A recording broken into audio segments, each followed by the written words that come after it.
Any emotion that you have either has a negative charge or a positive charge. People are wanting a positive charge and they want a positive emotions, but the reality is that that's still imbalanced. So anything you have an infatuation with or a positive charge to, you're going to fear the loss of it. That's what creates anxieties. If you're wanting to be happy, you have a fear of being sad, or you have an anxiety about being sad. And that's what drives depression. Some of the most depressed people I know are looking for a happy life, so they're the most depressed. Anything in your brain that you have a perception of, an experience that you have a negative pain perception or a positive pleasure perception, you'll have an emotion with. And that's again a function of the amygdala, because it wants to seek the pleasure and avoid the pain. When you're neutral and you're stable, you don't mind either. You're willing to embrace both. So you're stable, you're objective, you're neutral. So when it comes to trauma, the word trauma etymologically just means wound. It's a selective perception to pain. Moments in your timeline, you've perceived more pain than pleasure.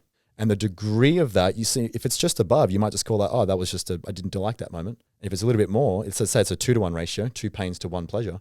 If it's a 3-to-1, you might call it a strong dislike. If it's a 4-to-1, it's a strong despise. If it's an individual that's doing something. If it's a 5-to-1, it's a strong resent. If it's a 6-to-1, it's a big FU. And it might get to a 10-to-1 where you go, I'm traumatized. Because the amount of painful associations in your brain are way higher than the pleasures. And so at some degree, you're just going to call it traumatic.